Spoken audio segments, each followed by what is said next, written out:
பாருங்க நான் ஹாட் பாக்ஸ்குள்ளே இருக்கு. இது ஒரு கியூட் ஹாட் பாக்ஸ். நெக்ஸ்ட் வேலை பார்க்கலாம் வாங்க. கலர்லாம் இருக்கு. நான் ஃபுல்லாக பேபி பிங்க் கலர்ஸ் தான் வச்சுருக்கேன். பாருங்க கிளிப்ஸ் இது என்கிட்ட நிறையா கிளிப்ஸ் இருக்கு. உங்களுக்கு வேணும் ஸோ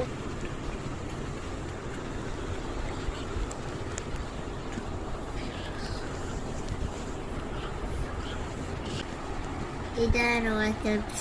கம்மல் மாதிரி ஒரு கிளிப்ஸ் இருக்கும் கிட்ட. இதான் என்னோட ஃபேவரட் இருக்கும். நான் உங்களுக்கு எடுத்துக்கணும். இதை நான் உங்களுக்கு வேர் பண்ணி காமிச்சிருக்கேன். இதை எனக்கு ஒரு யூனிக்காக இருக்குது.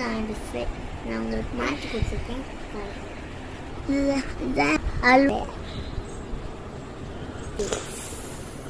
Lights rose lipsticks. இது வந்து டார்க் லிப்ஸ்டிக் செடி. இதில் பார்க்கலாம். பாய். வேறு